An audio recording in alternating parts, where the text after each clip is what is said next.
তো ভিডিও ক্লাসের মাধ্যমে তোমাদেরকে একটু উদাহরণ 3 নাম্বার এটা দিয়েছিলাম ত্রিভুজ বিধির মাধ্যমে, আর গতকালকের ক্লাসে ভেক্টরের 3 নাম্বারটাই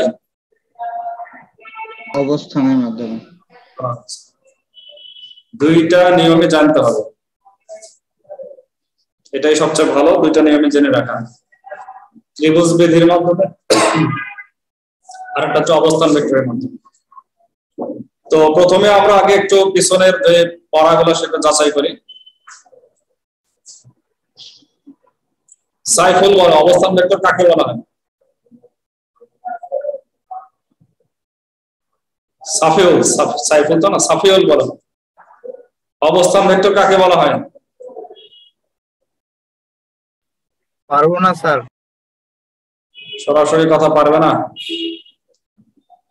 আচ্ছা নামিরা বলো। স্যার সমতলস্থ কোনো নির্দিষ্ট বিন্দু ও সাপেক্ষে ওই সমতলের যে কোনো পি বিন্দুর অবস্থান ওপি দ্বারা নির্দিষ্ট করা যায়। ওপি কে ও বিন্দুর সাপেক্ষে পি বিন্দুর অবস্থান ভেক্টর বলা হয় এবং ও বিন্দুকে ভেক্টরের মূল বিন্দু বলা হয়। বাহ, ঠিক আছে, তুমি একবারে বইতে যা আছে হুবহু সেইভাবে বললে। আমি সংজ্ঞার ক্ষেত্রে একটু অন্যরকম বলেছিলাম যে কোনো একটা নির্দিষ্ট মূল বিন্দুর সাপেক্ষে অন্য যে কোনো বিন্দুর অবস্থান নির্ণয়কে বলা হয় অবস্থান ভেক্টর। বইতে যেটা দেওয়া আছে এটা সরাসরি উদাহরণের মতো করে, যে একটা মূল বিন্দু ও আর একটা বিন্দু পি, তো ও বিন্দুর সাপেক্ষে পি বিন্দুর অবস্থান ভেক্টর ওপি, তাহলে ওপিটাকেই বলা হয় পি বিন্দুর অবস্থান ভেক্টর। আচ্ছা ফাতিন ইসরাক বলো তো, অবস্থান ভেক্টরকে কিভাবে ধরা হয়? অবস্থান ভেক্টরকে কি ধরা হয়?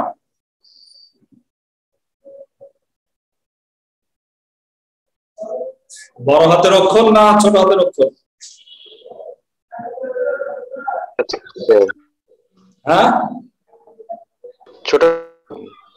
ছোট হাতের অক্ষর। আর কি করে, উপরে টান দেয় না নিচে টান দেয় না তীর চিহ্ন দেয় না কি করে? নিচে টান দেয়, নিচে টান দেয়। তো অবস্থান ভেক্টর তো একটা মূল বিন্দু লাগে, তো আমরা কি অঙ্কের মধ্যে সেই মূল বিন্দুটা দেখতে পাবো? না স্যার, ধরে নিতে হবে মনে মনে। মনে মনে মূল বিন্দু আছে ধরে নিতে হবে। যদি কোনো অঙ্ক অবস্থান ভেক্টর দিয়ে করতে চাই আমরা, তাহলে প্রথমেই ত্রিভুজ হোক চতুর্ভুজ হোক যাই হোক শীর্ষবিন্দুগুলোর অবস্থান ধরে নিতে হবে অবস্থান ভেক্টর, তারপরে অবস্থান ভেক্টরের মাধ্যমে অঙ্ক করতে হবে।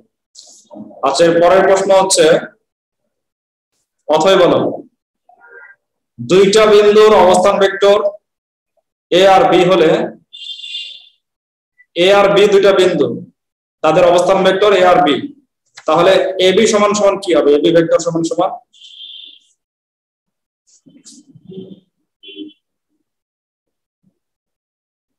বলো অথই।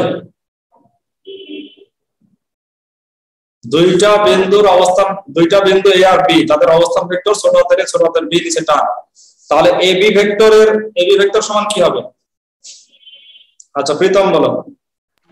স্যার বি মাইনাস বি নিচে টান মাইনাস এ নিচে টান। আচ্ছা B vector minus A vector বললেই হবে, B vector minus A vector. আচ্ছা এর পরের প্রশ্ন হচ্ছে, দুইটা ভেক্টর দুইটা বিন্দুর অবস্থান ভেক্টর এ আর বি হলে তাদের মধ্যবিন্দুর অবস্থান ভেক্টর কি হবে?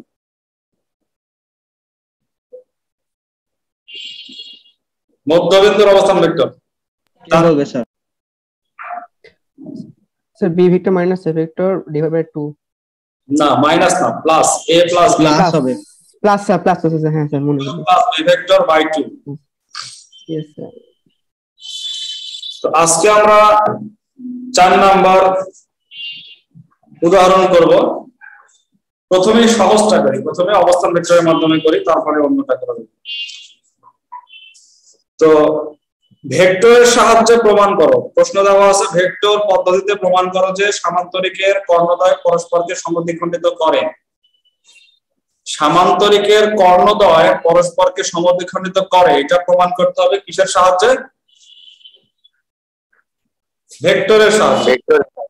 ভেক্টরকে সাহায্য নিতে হবে, ভেক্টর। এখন এখানে আমরা তো জানি যে ভেক্টর দুই রকম নিয়ম আছে, একটা হচ্ছে ত্রিভুজ বিধির মাধ্যমে আর একটা হচ্ছে অবস্থান ভেক্টরের মাধ্যমে।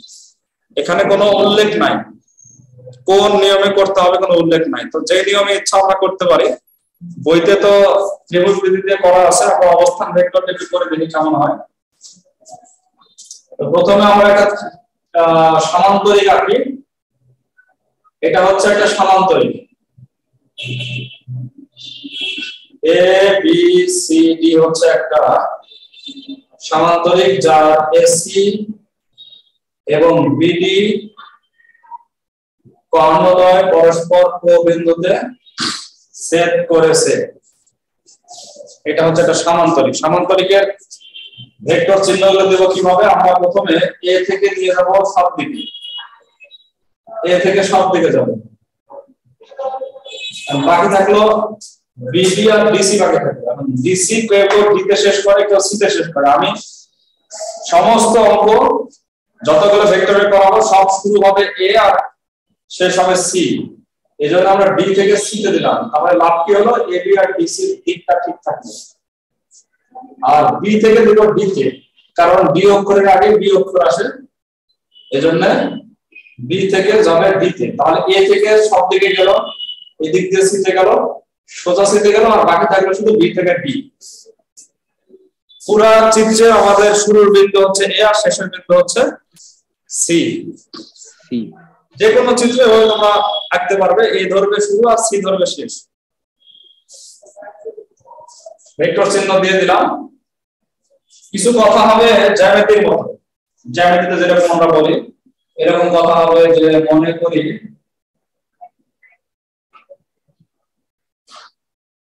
এবিসিডি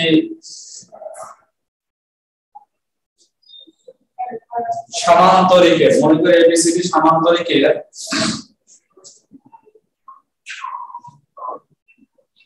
এসি ও বিডি কর্ণদ্বয়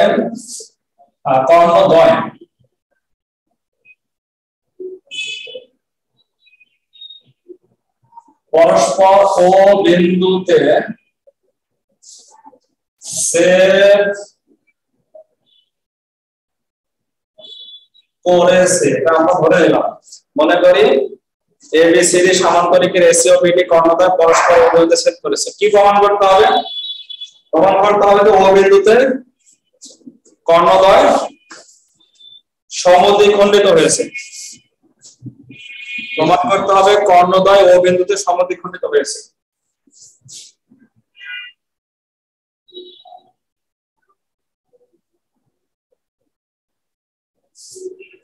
প্রমাণ করতে হবে যে ও বিন্দুতে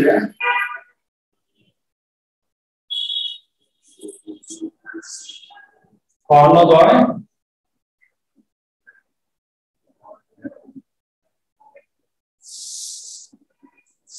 সমদ্বিখণ্ডিত হয়েছে। আমরা প্রথমেই করতে চাচ্ছি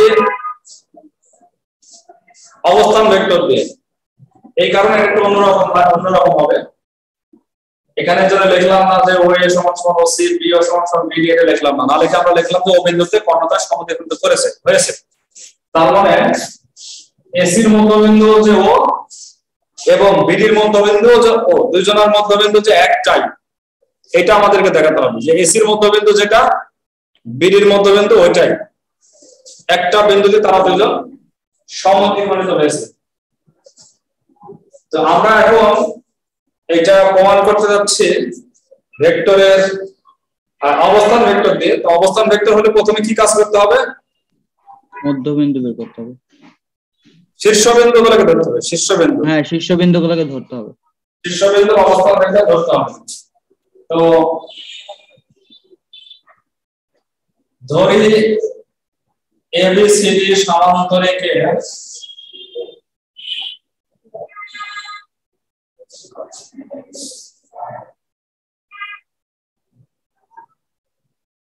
শীর্ষবিন্দুগুলোর অবস্থান vector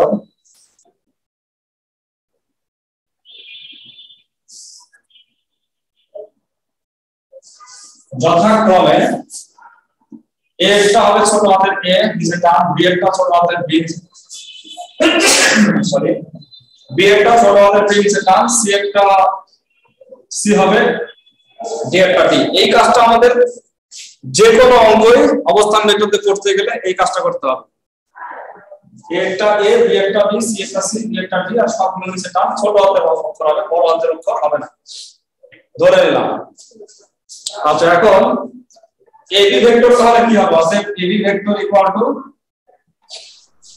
B vector minus A vector, B vector minus A vector, এবং ডিসি ভেক্টর সমান সমান C vector minus D vector. DC vector equal to C vector minus D vector. D vector.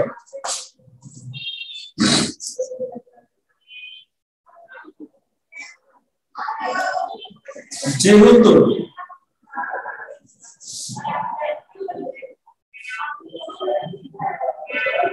সামান্তরিকের বিপরীত বাহু সমান ও সমান্তরাল, তাই এবি ভেক্টর আর ডিসি ভেক্টর সমান হবে, ভেক্টরের দিক দিয়ে সমান। কারণ এই সমান মানে হচ্ছে মান, সমান্তরাল মানে ধারক রেখা, দিক। তো মান আছে এবং দিক দুটাই আছে। তো যেহেতু সামান্তরিকের বিপরীত বাহু সমান এবং সমান্তরাল হয়, সমানও হয় আবার সমান্তরাল হয়, এই কারণে তারা মান এবং দিক উভয় দিক দিয়ে একবারে ভেক্টর ভাবে সমান। ইয়েস স্যার, সমান্তরাল সমানের শর্তই তো এই দুইটা। হ্যাঁ, এবিসিডি তে সমান্তরিক সেটা তো আগেই দেওয়া আছে, এখানে দেওয়া হয় এবিসিডি সমান্তরিক। ইয়েস স্যার, বলাই ছিল এবিসিডি সমান্তরিক। প্রমাণ করো যে এই সমান্তরিকের কর্ণদ্বয় পরস্পরকে সমদ্বিখণ্ডিত করে। তো সমান্তরিক তো বলাই আছে, আর আমরা মনে করে নিয়েছি এবিসিডি এর সমান্তরিক। তো আর সমান্তরিক হলে অবশ্যই তার বিপরীত বাহু সমান হবে এবং সমান্তরাল হবে। আর সমান এবং সমান্তরাল মানেই হচ্ছে ভেক্টরের দিক থেকে তারা সমান। সমান মানে মানের সমান, আর সমান্তরাল মানে ধারক রেখা। তার সমান্তরাল বা একই, না একই তো এখানে না, যে সমান সমান সমান, একই হলেও হবে, সমান্তরাল হলেও হবে। এখানে যেহেতু সমান্তরাল, তারপরে দিকটা একই, সুতরাং b ইকুয়াল টু ডিসি, ভেক্টরের দিক থেকে সমান। এর উপর থেকে b এর মানটা বসিয়ে দাও। b এর মান হচ্ছে b মাইনাস a, আর ডিসি এর মান হচ্ছে c মাইনাস d। a এর মান হচ্ছে b মাইনাস s, ডিসি এর মান c মাইনাস d, উপর থেকে বসালাম। এখন এখানে আমরা b এর কাছে উপর থেকে d টাকে নিয়ে আসবো, প্লাস করে দেব b প্লাস d, আর c এর কাছে নিয়ে নেব a কে, তাহলে c প্লাস a, তার মানে a plus c, a plus c লেখা যাবে a প্লাস c। মাইনাস গুলোকে পার করে দিলাম, এই মাইনাস a কে ওই পাশে পার করলাম, মাইনাস d কে বাম পাশে পার করলাম।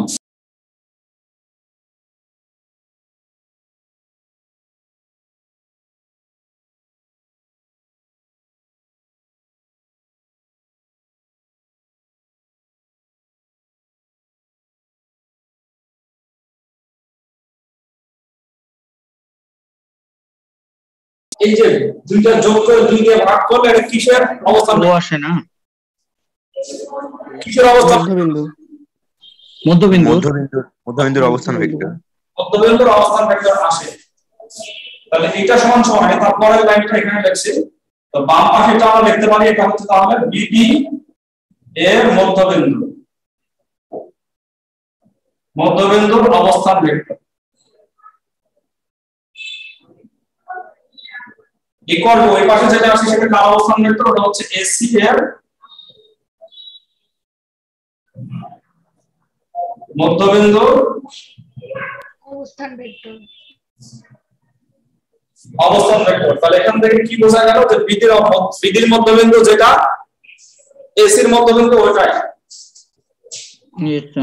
অতএব এসি ও বিডি এর মধ্যবিন্দু একই,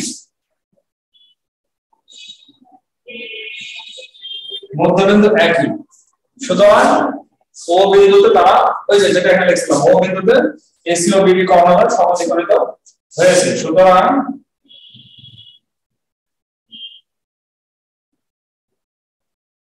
ও বিন্দুতে এসি ও বিডি কর্ণদ্বয়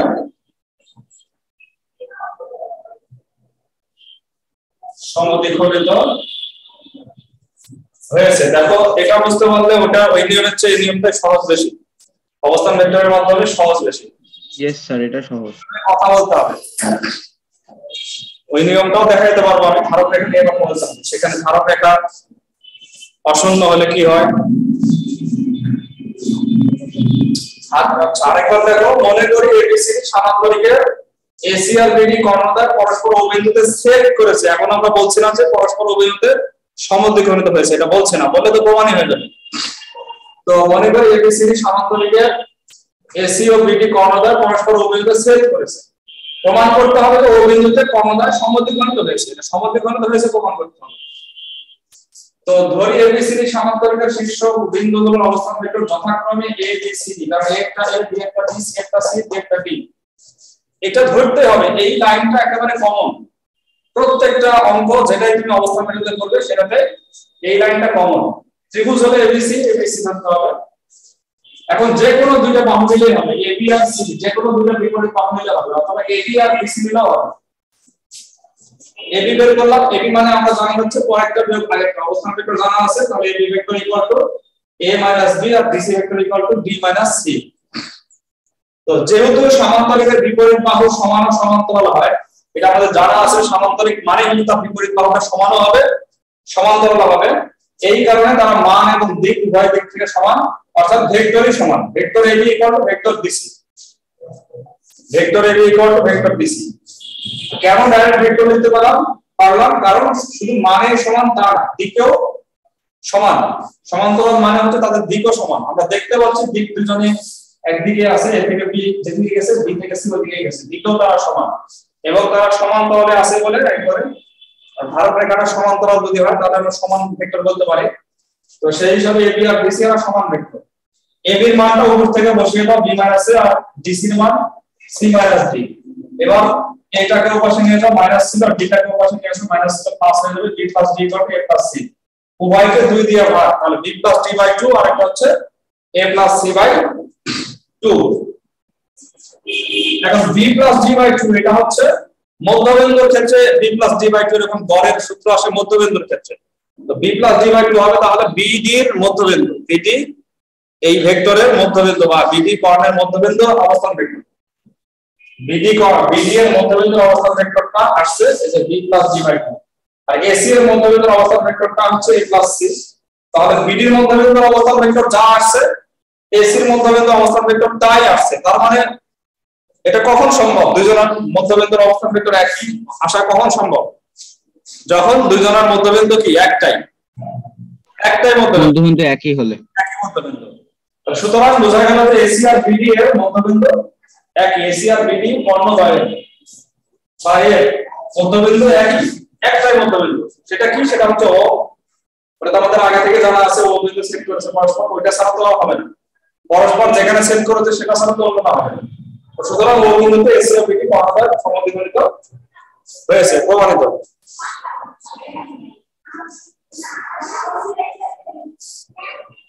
এটা কি বুঝে আসছে সবার? Yes sir. তাহলে তুলে নিতে পারো, এটা তোমরা পাবে না বইতে। তোলা শেষ স্যার। তোলা শেষ, নোট গাইডেও পাবে কিনা বলতে পারছি না, থাকতে পারে অথবা নাও থাকতে পারে। স্যার হ্যাঁ বলো। স্যার এখানে ডি ভেক্টর বলতে কোথায় মানে বোঝানো হচ্ছে? কি ভেক্টর? ডি, ডি বা সি বা এ এরকম।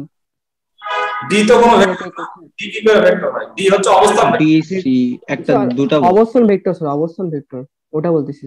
ডি একটা এটা শীর্ষবিন্দুগুলো লেখা তো আছে, এবিসিডি সামান্তরিকের শীর্ষবিন্দুগুলোর অবস্থান ভেক্টর। তাহলে এ একটা হচ্ছে এ, বি এর অবস্থান ভেক্টর বি, মানে এখানে মনে করো কোথাও একটা ও লুকিয়ে আছে, এখানে লুকিয়ে আছে ও থেকে এ, ও এ, ও বি, ও সি, ও ডি, এটা হচ্ছে অবস্থান ভেক্টর। ওকে তো আমরা দেখতে পাবো না, না এখানে ওটা। বুঝতে পারছো বিষয়টা? জি স্যার। আচ্ছা, এটা গেল হচ্ছে চিত্র তো দেওয়া লাগবে, চিত্র তো লাগবে, প্রত্যেকটা অঙ্গে চিত্র লাগবে। চিত্র ছাড়া তুমি কিভাবে বললে যে এবিসিডি, এবিসিডি তাহলে কোথা থেকে আসলো? Yes sir. এই কোণ হলো কোথা থেকে আসলো? আমাদের প্রশ্নে তো কোনো চিত্রের কথা উল্লেখ ছিল না, প্রশ্নে সামগ্রিকভাবে সাধারণ নির্বাচনের মতো বলা ছিল সামান্তরিকের কর্ণদ্বয় পরস্পরকে সমদ্বিখণ্ডিত করে। আমরা একটা নির্দিষ্ট সামান্তরিক ধরলাম, এটা অবশ্যই আমাদেরকে উল্লেখ করতে হবে, চিত্র আঁকতে হবে। আচ্ছা, এরপরে হচ্ছে বইতে যেটা আছে সেটা আমরা একটু দেখি। আমি এটাই সাজেশন করব, সবাই এভাবে মানে সব অঙ্কগুলোই ভেক্টরের যত অঙ্ক আছে সবগুলোই অবস্থান ভেক্টর দিয়ে করার চেষ্টা করবে। এটা ইন্টারমিডিয়েটে গেলে অনেক কাজে লাগে, সেখানে অবস্থান ভেক্টর দিয়েই বেশিরভাগ অঙ্ক করা হয়। তো বইতে যেটা করা হবে সেটা একটু দেখো, সবাই বই বের করো, 283 নম্বর পৃষ্ঠা, এখানে করে দেওয়া আছে। মনে করি এবিসিডি সামান্তরিকের কর্ণদ্বয় এসি ও বিডি পরস্পর উভয়কে ছেদ করেছে, এই কথাটা লেখা আছে, পুরো কথাটা ছেদ করেছে পর্যন্ত। তো প্রমাণ মনে করি আগে ধরে নিয়ে তারপরে প্রমাণ করার কথা পরে আসছে। তো মনে করি এও এটা ইকুয়াল টু হচ্ছে এ। আমি যেরকম এটাকে ধরেছি এ, আর ও বলতে এও না, মানে মূল বিন্দু অন্যটা, এই ওটা আলাদা, এই ওটা মূল বিন্দু না, এটা তো সেম বিন্দু। তো ওরা এই এ থেকে ও এইটুকুকে ধরেছে এ, আর ও থেকে সি এটাকে ধরেছে সি, বি থেকে ডি কে ধরেছে বি, আর ও থেকে ডি কে ধরেছে ডি। এ ও সি, বি ও ডি এভাবে ধরেছে। ধরার পরে লেখা আছে যে প্রমাণ করতে হবে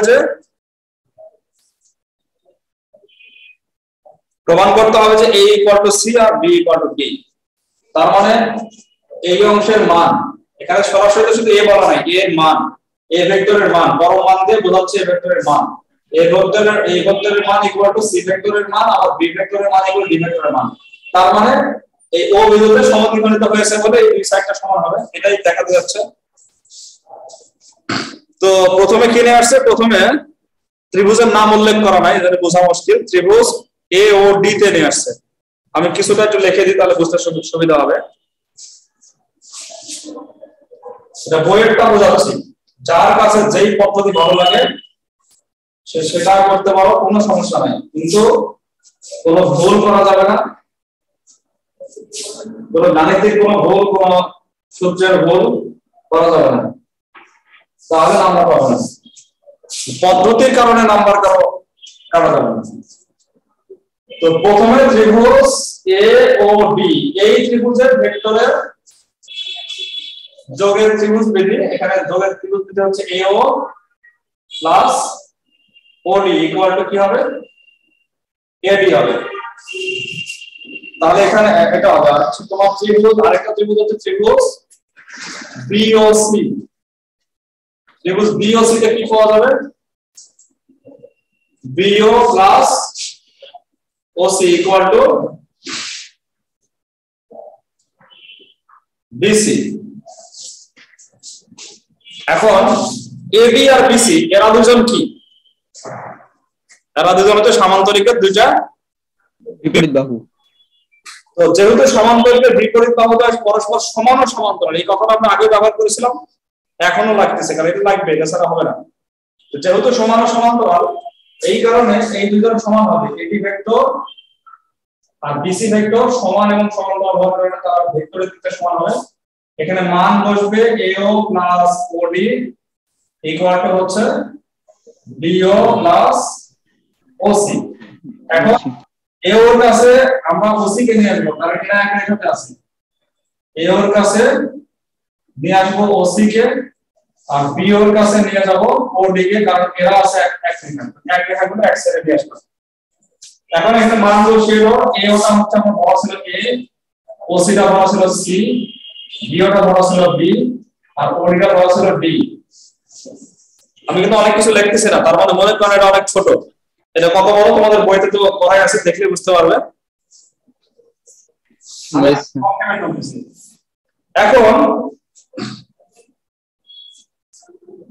A আর C, A এর ধারক রেখা কি AC, C এর ধারক রেখাও কিন্তু AC, দুইজনের ধারক রেখা এক, যার কারণে A - C এর নতুন কোন ধারক রেখা আসবে না।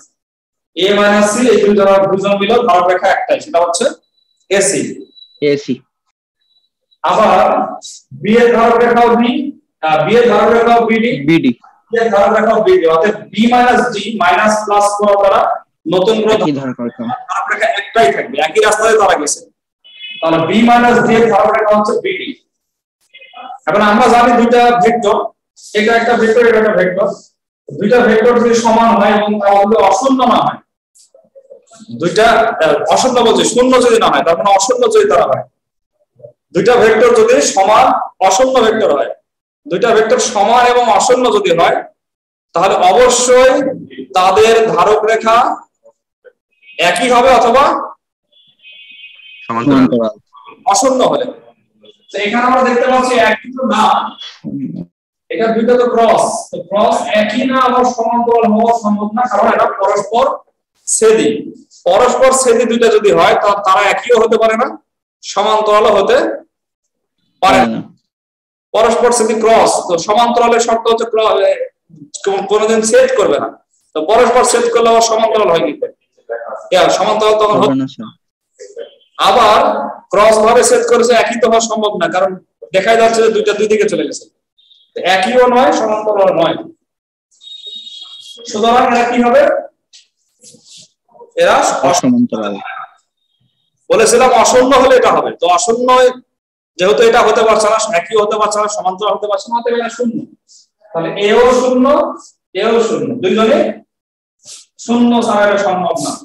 তার মানে a মাইনাস c এটাও শূন্য ভেক্টর, b মাইনাস d এটাও শূন্য ভেক্টর, ভেক্টর দিতে হবে, এটাও শূন্য ভেক্টর।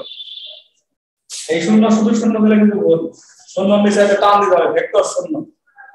তাহলে a ভেক্টর ইকুয়াল টু কি হয়? c vector. এখানে b vector equal two d vector. আমাদের প্রমাণ করতে হবে মান, তো মান দিয়ে দিলে হয়ে গেল, এটা প্রমাণিত। এটা বড় হলো, এটাও কঠিন না, সহজে আছে। কথাটা একটু কঠিন। দুইটা অশূন্য ভেক্টর সমান যদি হয় বা দুইটা সমান ভেক্টর যদি অশূন্য হয়, একই কথা। দুইটা অশূন্য ভেক্টর সমান বা দুইটা সমান ভেক্টর যদি অশূন্য হয়, তাহলে অবশ্যই তাদের ধারক রেখা একই হতে হবে, না হলে সমান্তরাল হতে হবে। কিন্তু আমরা দেখতে পাচ্ছি যে এখানে এসি আর বিডি এরা পরস্পর ছেদি অসমান্তরাল, অতএব এরা অশূন্য অথবা সমান্তরাল কোনোটাই হতে পারে না।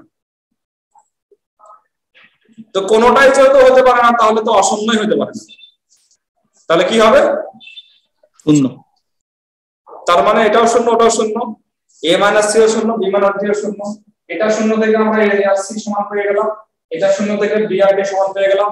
আর আমরা বলে দিয়েছিলাম যে আমরা প্রমাণ করতে হবে a আর c সমান, a আর c এর মান সমান, b আর d এর মান সমান। তো যখন আমরা যে পরম মান দিলাম, তখন এটা দ্বারা কি ভেক্টর বোঝাচ্ছে নাকি ভেক্টরের মান বোঝাচ্ছে? ভেক্টরের মান বোঝাচ্ছে, মান। এখন পরেরটা যে আমি বুঝিয়ে দিলাম, এটা কি এটা বুঝতে পারছো? Yes sir. বুঝেছি স্যার। স্যার ধ্যান বুঝো নে? বুঝেছি স্যার, তাই বুঝেছি। বুঝতে পারছো স্যার? হ্যাঁ বলো স্যার। যদি অশূন্য ভেক্টর হতো তাহলে স্যার এটা কি করতে, তাহলে কি হতো? অশূন্য সত্যটা মানে সত্যটা মানতো, তাহলে কি হতো? না, এটা তো মানবে না। মানলে তো তখন দুইটা সমান, দুইটা মান যেত নাকি, যার মান 0 তখন হতো না। ও মানে এখানে তো স্যার ছেদ করছে, আর যদি ধরেন এমন কোন একটা ইয়া হলো, ছেদ করলো না। তুমি এর আগেরটা উদাহরণ 3 খেয়াল করো, সেখানে ডিই আর হচ্ছে বিসি তারা কি ছিল? সমান্তরাল ছিল না? সমান্তরালে ছিল, সমান্তরালে ছিল। তাহলে ওইখানে অশূন্য, তো ওখানে তো অশূন্য, শূন্য হচ্ছে না। সমান্তরাল আছে, একটা শর্ত মিলে গেছে, অতএব ওখানে শূন্য হবে না, অশূন্যই হবে। এবং ওখানে ধারক রেখাটা সমান্তরাল হবে, কারণ একই হওয়া সম্ভব না, দুইজন দুই জায়গায় আছে, একই হওয়া সম্ভব মিলবে না। ইয়েস স্যার, বুঝছি। তো অশূন্য হলে একই অথবা সমান্তরালের মধ্যে কাউকে পাওয়া যাবে, একই এবং সমান্তরাল কাউকে না পাওয়া গেলে তখন অশূন্যই হবে না, শূন্য হবে। শূন্য হলে আর একই সমান্তরাল আর কোনো কথাই আসে না, কারণ শূন্য ভেক্টরের দিক নির্ণয় করা যায় না। ইয়েস স্যার, মান দিকের মান শূন্য, দিক নির্ণয় করা যায় না। দিক নির্ণয় করা না গেলেও শূন্য ভেক্টরকে শূন্য লিখে নিচে টান দিতে হবে, নিচে শূন্য ভেক্টর দেওয়া লাগে। শূন্য ভেক্টর না হলে, শুধু শূন্য হলে তো শূন্য ভেক্টর হবে না, তখন শূন্য হবে। নিচের টানটাকে পড়ার সময় ভেক্টর করবে, শূন্য আর টানের কারণে ভেক্টর, এ টানের কারণে এ ভেক্টর, বি টানের কারণে বি ভেক্টর, এইভাবে ইউ টানের কাছে U vector, vector vector vector vector এইভাবে করতে হবে। ক্লিয়ার? তো আমি স্যার পদ্ধতি দিয়ে বোঝানোর চেষ্টা করলাম, এরপরে আগামী ক্লাসে আমি 5 নাম্বারটা বুঝিয়ে দেব, সেটাও 2 পদ্ধতিতে ইনশাআল্লাহ। এখন 2 পদ্ধতির কারণে অনেকে মনে করতে পারে এত পদ্ধতি দরকার কি, কিন্তু আসলে দরকার আছে। 2টা জিনিস শিখে থাকলে তোমাদের জন্যই ভবিষ্যতের জন্য ভালো। পেরে যাবো। একটা ইঞ্জিনের যদি একটা গাড়ি যদি 2টা ইঞ্জিন থাকে, একটা নষ্ট হয়ে গেলে একটা কাজ করে, তো এই জন্য 2টা শেখানোর উদ্দেশ্য হচ্ছে একটা ভুলে গেলে একটা কাজ করতে পারবে, একটা কঠিন সময় কঠিন মনে হলে একটা কাজ করতে পারবে। তো এই জন্য একটা অঙ্ক অনেকগুলো অঙ্ক এক নিয়মে করার থেকে একটা অঙ্ক বেশি নিয়মে করতে পারা এটা অনেক ভালো। এটা তোমার ব্রেনের জন্য ভালো, ব্রেনের উন্নয়নের জন্য ভালো। তাহলে ভবিষ্যতে গণিতবিদ হতে পারবে। স্যার আপনিই তো স্যার। তো ঠিক আছে, সবাই এই 4 নাম্বার এই উদাহরণটা ভালো করে প্র্যাকটিস করো। যেহেতু ভেক্টর জিনিস, তো ভেক্টর একেবারেই নতুন জিনিস, এই জন্য এটা আস্তে আস্তে শিখতে হবে। আস্তে আস্তে শিখো এবং এটা যেন খুব ভালোভাবে কাজে লাগে ভবিষ্যতের জন্য। সামনাসামনি পেলে তো আরো সুন্দর করে বোঝাতে পারতাম, অনেক প্রবলেম তখন ধরা পড়তো। এখন যেহেতু সামনাসামনি নেই, অনেকে তো মুখ খুলে কথা বলছে না, তাহলে তো বোঝা যাবে না তার কথা। 21 তারিখের পরে, হ্যাঁ বলো। 21 তারিখের পরে সামনাসামনি বলবো। প্রবলেম এটা তো একটা আশা, এখনো তো ক্লিয়ার না, কোনো ঘোষণা আসেনি। তো ঠিক আছে, আমরা আশা করে রাখি, আশার মাধ্যমে আমাদের জীবন, আশা নিয়ে চলতে হয়। সম্ভাবনা। হ্যাঁ ঠিক আছে, এটারও সম্ভাবনা বের করতে হবে, কত পার্সেন্ট সম্ভাবনা। তো ঠিক আছে, সবাই ভালো থাকো। আসসালামু আলাইকুম ওয়া রাহমাতুল্লাহি ওয়া বারাকাতুহু। স্যার আসসালামু আলাইকুম। আসসালামু আলাইকুম।